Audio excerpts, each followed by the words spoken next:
Coming up on show 531, the Porsche Taycan specs are revealed, the MG ZS available in the UK, and the Polestar 2 performance pack. Plus, we're talking Toyota and their big battery partner, plus the significance of the original Model S with some Elon Musk audio. Those things and more coming up on today's show. Good morning, good afternoon, good evening, wherever you are in the world. Welcome to the show. EV News Daily brings you all of today's big EV news the last 24 hours in one little podcast. My name is Martyn Lee, and I go through every EV story to save you time. Good news, we're back on Spotify. Whoop whoop, they fixed it. Wasn't my problem. It affected everybody. If you use Spotify as the web interface, that went. Now it's back. If you use the Spotify app, I gather you didn't have any problems. Thank you as always to MyEV for helping make this show. People ask why I'm so passionate about used EVs, because all of the attention, I'm well aware that nearly all of the stories on this podcast are about new EVs, things that are coming in the future, things that are on the market now, price changes for brand new Teslas, but the used market in the USA is twice as big as the new market. There's twice as many cars being sold in the first 6 months of this year than new cars sold. It's such an important thing, and it gets forgotten about. It's less sexy, but myev.com are doing an amazing job of raising the awareness of buying and selling used EVs. I just think it's so awesome. Right, let's get on to the news then. The Porsche Taycan specs have been released and talked about. A recent review of the Taycan, or as they call it, the Taycan Turbo, which is weird when you think about what a turbocharger is. Anyway, they call it the Taycan Turbo. It feels very 80s. Anyway, I'll move on. The pre-production prototype suggests that the top-tier variant of the electric car is going to be living up to its name of being a turbo, says Simon at Teslarati today, equipped with a battery which is sized 96 kilowatt hours. On the top battery, it's going to weigh 650 kilograms, 215 brake horsepower motor on the front axle, 402, a bigger motor on the rear axle. I wonder how that'll be split. So if you think about, let's think about a four-wheel drive car like the new Mercedes EQC, for instance, a smaller motor on the front and then a bigger motor on the back for performance. When you're poodling around town, you just use that one motor. It's good for efficiency. I wonder if the same thing is being done with the Porsche Taycan. Well, if you look at the performance of it, 0 to 60 miles an hour in 3 seconds and 124 miles an hour in less than 10 seconds. Well, Porsche notes the Taycan can perform 10 full-throttle launches. 10 full-throttle 0 to 60 launches, and then do 4... or maybe that's instead 4 0 to 124s without any decrease of performance. When the Taycan gets released later this year, the vehicle can charge at 250 kilowatts. No, that's not a typo in my notes. 250 kilowatts is what the Taycan will charge at. But, you say, Martin, but you've been telling us for months it'll charge at 350 kilowatts. That was the trump card, beating other EVs. Yeah, change of plan on that. 350 kilowatt charging is coming, says Porsche, but not until 2021. To begin with, it'll be 250 kilowatts. Hey, look, let's put this in perspective. My Renault Zoe charges at 22 kilowatts. The latest versions of software on the older Tesla Model S's and X's, what are you getting, 125 kilowatts, maybe 120?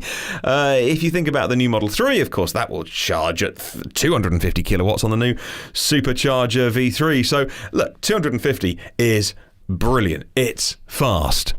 Yes, it's slower than what we were being promised.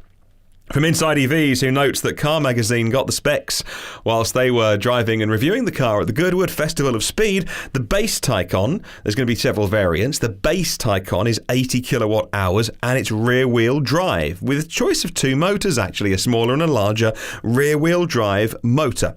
The price starts at $90,000. There's a mid-range called the Carrera 4S.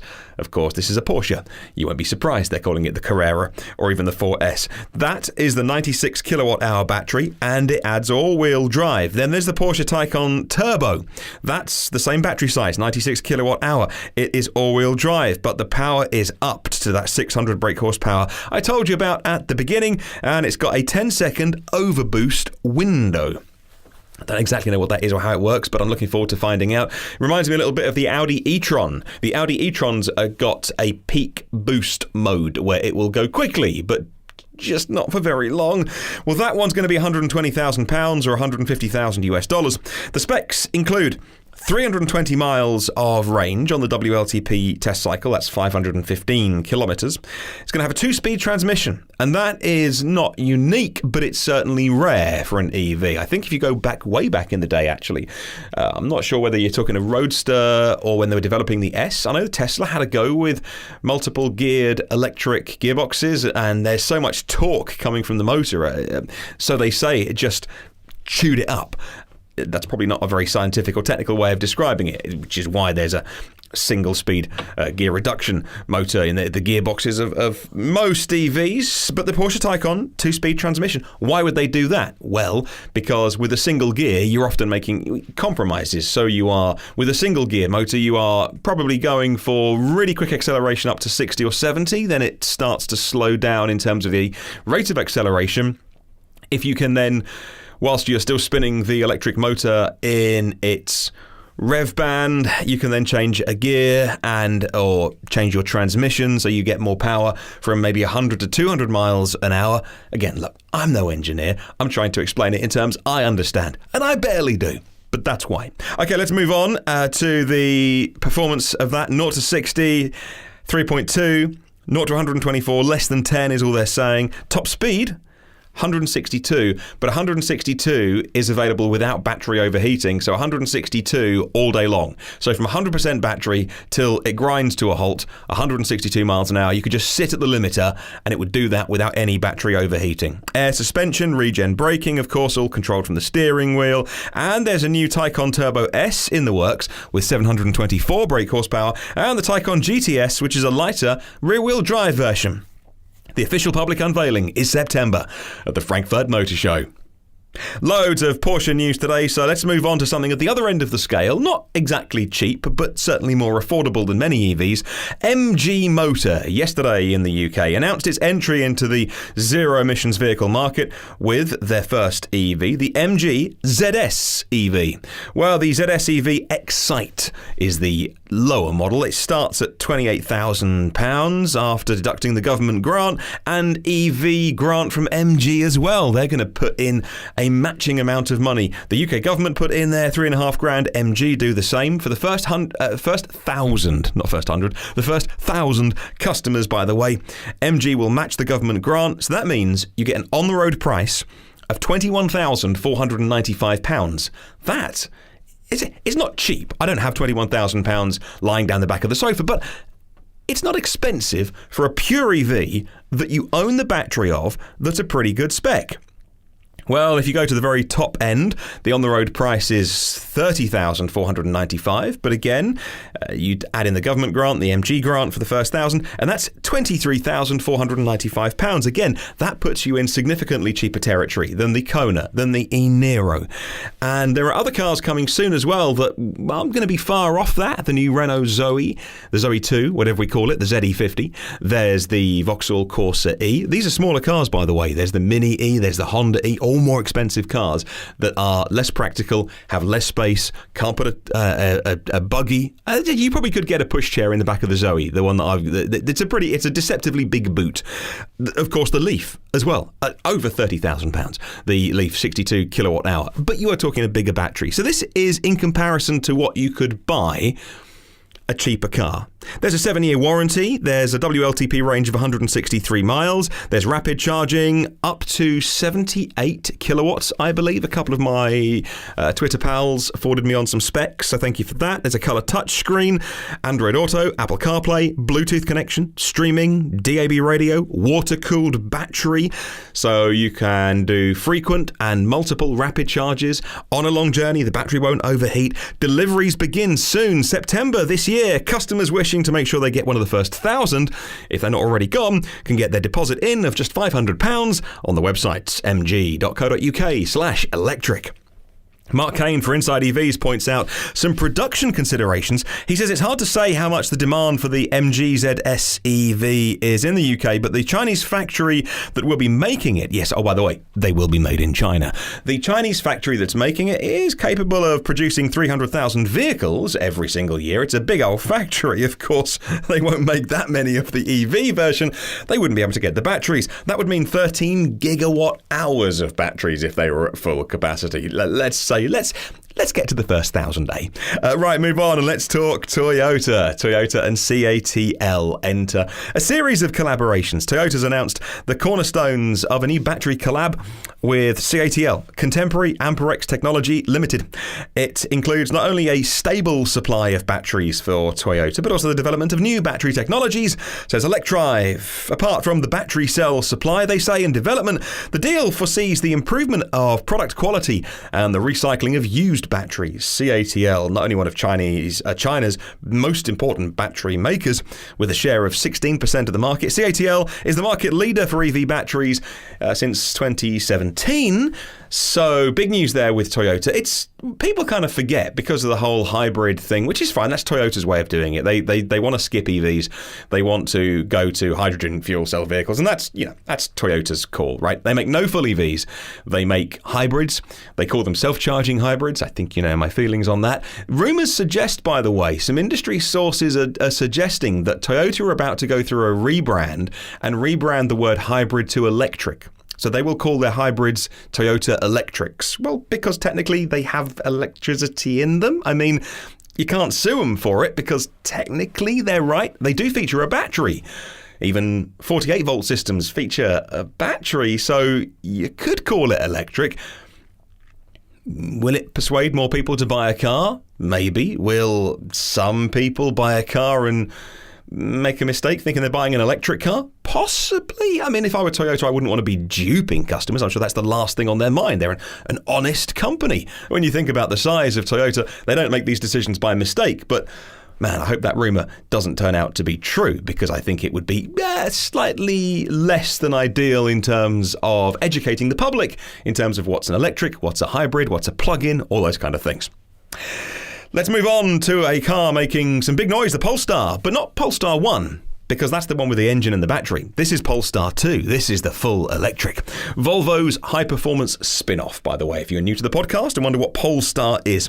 Their planned debut is this year, and they're aiming their Polestar 2 directly at the Model 3 buyers, a base price of $45,000 when it goes on sale. Says Eric at Green Car Reports. The brand has now confirmed the Polestar 2 will also have a performance package, like the Model 3 performance. It's going to have Brembo brakes, Öhlins shock absorbers, 20-inch alloys, grippier tyres, and it's going to include some eye-catching trim, some more body adornments, yellow seat belts. The launch edition of Polestar 2 is $63,000, though even though that might not have all the elements of the performance package, the Model 3, in comparison to that $63,000, the Model 3 performance is $56,190 with delivery. I need to check today's pricing. And when I say today's pricing, I tongue slightly in cheek, but the price of the Polestar 2 performance package hasn't been set yet. But if it's $4,000 or $5,000, you wouldn't be surprised. All-wheel drive, of course. 78 kilowatt hour battery on the Polestar 2, targeting a range of 275 miles on the EPA. Let's talk batteries again, and a report from Adamas Intelligence says that 16% of all EV battery packs produced globally in the month of May this year were fitted into Model 3 Teslas, according to Inside EVs. Hang on, let me get my head around that. 16% of all battery packs. This isn't in terms of size. This is battery packs. Maybe let's confirm that in a minute. This is the second car. The second car with the most demand for batteries was down at just 4%. So Tesla got 16% of all batteries. 4% in May went to BYD, the BYD Yuan. The Nissan Leaf. Well, that's the world's most popular EV, right? So you think, well, that's got to be up there. No, that was in 5th place. That got just 3% of the world's batteries in the month of May this year. Speaking of Tesla, if you add Model 3 and S and X, let me do that in order. Model S, Model 3, Model X. and you add all their battery packs together for the month of May this year, then they were responsible for over a fifth of the world's EV battery packs, 22% of global deployment in the month of May. Crazy, right? From January through to May, Tesla delivered 7 gigawatt hours of battery capacity globally, and that was just for their EVs. That's not for home storage or grid level storage. If you look at Q3 and Q4 coming up now with Tesla, it's not unreasonable to say that this year Tesla will ship 20 gigawatt hours of batteries this year in their EVs alone. Well, Elon Musk has been reflecting on the significance of the Model S to celebrate Motor Trend's 70th anniversary. I told you on a recent podcast how the editorial staff put together firstly, the best car of every decade, and then made them fight it out. And then that was the ultimate car of the year. Well, it was from the 10s. It was the 2013 car of the year. It was the Tesla Model S. And it was crowned the ultimate car of the year by Motor Trend in their 70-year history. And the following are some excerpts of a video interview that Tesla's co-founder, Elon Musk, and the design studio chief, Franz von Holzhausen, at Hawthorne in California, when they were having a chat, standing in front of the first ever Model 3 design car they used. I'm not sure it's a runner, but it was certainly parked, and they were standing in front of it, talking about it. Like when you see this, any particular feature you look at and you're like, man, I remember how we really sweated over the door handles for sure, the nose, every curve, every crease. We wanted a car that had just crazy specs. Like, it kind of felt like we jumped out of the airplane and then decided we need to figure out how to get a team of people to actually design the parachute. We were trying to find the people and do the design and create the product all kind of mid-flight, which is, somewhat perilous. They get onto the subject of why they chose the Model S to have such a large screen. Basic principle is it's a computer on wheels. So you want to have a big screen, you want to have a touch interface, then that gives you a lot of freedom to keep improving the car with software. But the overarching goal is what can we do to make you fall in love with this car? The biggest thing about Tesla and the cars that we make is that this is not designed by a soulless corporation. At the end of the day, we want to make a car that we love, that hits us in the heart. And I'll leave you with a longer clip at the end. They were talking about why other car makers still haven't made... oh, goodness me, when I say this, it's going to mean all the people that email me and say that I'm a Tesla fanboy. But I'll say the phrase anyway. Why has no other car maker made a better car than a Tesla? How come nobody has surpassed Tesla in terms of range? I guess the car industry is just fairly slow to evolve, and they didn't take electric vehicles seriously, really until probably 2015. There's a fundamental disconnect in the business publications, whereas if you're in Silicon Valley or in LA and you see Teslas everywhere, then it's obvious what the situation is. Conventional wisdom said the Model S was an impossible car to build, and there were many articles written to that effect. But once we started delivering them to customers and they were approved by the regulators and met all the safety requirements, and it's Model S is got the best safety rating that NHTSA had ever tested of any car. We saw the light during our Car of the Year testing. I think we were the first major award you guys received. That made a big difference. Getting Motor Trend Car of the Year, that was amazing and really helped validate Tesla and electric vehicles. How is Tesla going to keep being relevant, being the leader in EVs? What do you have to do? We've got to scale up our production. It's we've got obviously the Tesla Semi, the new Roadster. Later this year, hopefully we'll be unveiling the Tesla pickup truck. We need to just improve the cost of an electric powertrain, the battery pack, and the next two massive disruptions for cars are electrification and autonomy. You'll want dynamic personalization, so it's you step into the car, it knows who you are, it knows everything you want, and the car reconfigures itself automatically. So it'll be recreational, and cars that you drive manually or drive yourself will be 1% of all cars. All right. Let's do 3 more stories. Let's talk a Morgan Stanley report. Morgan Stanley sent a team of their analysts. They sent them to China to do some estimates. And the estimates are for the new Gigafactory 3 that Tesla are building. And the new plant's success signs are looking good. Not as optimistic as in Tesla's words, but Morgan Stanley analysts say the cars being built by the end of the year won't be like the cars built at Tesla's Fremont factory. They'll be built from what are called complete knockdown kits or partial knockdown kits. It means the cars are partially assembled elsewhere and Shanghai is responsible for the final assembly. The Morgan Stanley team said that they, in the Shanghai Gigafactory, will be making 35,000 to 40,000 vehicles in 2020, and the number could go up to 60,000 the following year. Elon Musk's estimates for production in China are predictably more grand. His estimates placing the figure between 50 and 100,000 Model 3s by the end, ready for 2020, as far as I remember. And so, interesting here, Morgan Stanley analysts don't work for Tesla and don't work with the information that Tesla work with, but these analysts clearly spend a lot of their time in the EV world, so they know what they're talking about. I would always say, and this happens all the time, especially with Elon Musk, he'll say something and then everyone will go, I think what you mean is this. So he's given his figures, and then the analysts have gone, you know what? We think the number is this. Well, yeah, with respect, you're not on the inside, are you? You're not inside the party. You're standing outside the party, looking through the window, wishing you were inside. It's kind of the job of an analyst. So who knows? Maybe the truth will be somewhere between those two numbers. I'm always erring on the side of the people who actually have insight onto the data. Okay, San Francisco is leading the way with clean air. They just decided to they disclosed plans to ban combustion engine vehicles by 2040 to inspire some near-term action and do a quick emissions decrease. The EV roadmap they've released has set an interim target for 2025 and then 2030. It's necessary to give car makers and customers time to adapt. It's why San Francisco says in their proposed EV roadmap for San Fran, it's going to have their interim targets.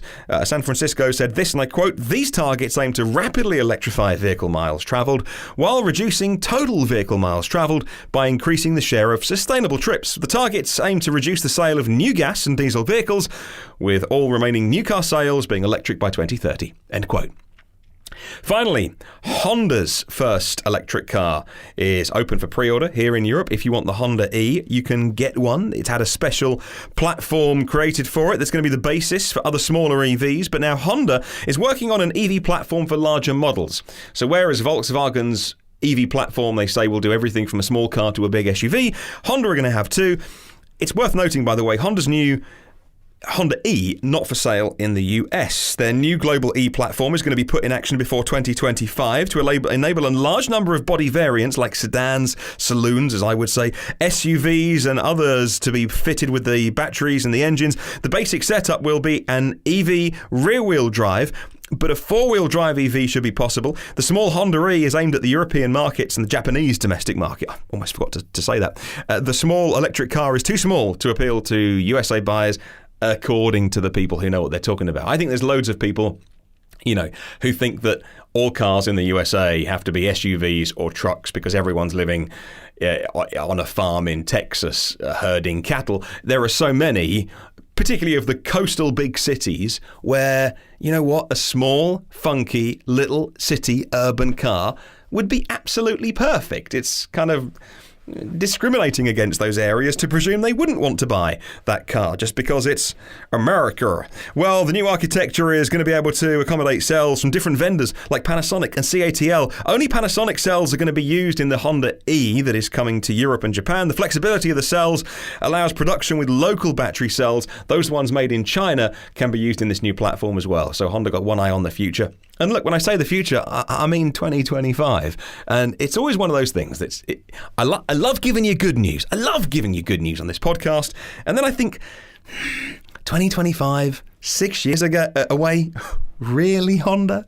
All right, let's get on to question of the week this week. Thanks to myev.com for setting our question of the week. Should all charging networks be open for everybody? Or should there be walled gardens? Only certain people can use only certain chargers. Let me know your thoughts. Email me hello@evnewsdaily.com. Leave a comment on Facebook or YouTube. Thank you to our premium partners of the show. That's you, Phil Roberts from Electric Future, you, Brad Crosby, and you, the team at Avid Technology, working with Ryan and the gang. Our premium partners, thank you so much for keeping the show going. And if you want to find out what individual support's all about, patreon.com, patreon.com/evnewsdaily. Thank you very much to everyone who's downloading the previous episodes. I can see that some of those episodes, even the older ones, are being listened to. When it's like a news show, I always presume this show, when it's like yesterday's news, nobody would listen. But yeah, I'm so surprised how many people are going back and listening to episodes from last year, or catching up, or searching for things and listening to episodes that interest them. I find it interesting. I made an assumption. I was totally wrong. People love the old episodes as well. You can get those online for free. The new ones are online for free, and you get them automatically by subscribing on your favourite platform. Come and say hi on the socials by searching EV News Daily. Have a wonderful day. I'll catch you tomorrow, and remember, there really is no such thing as a self-charging hybrid.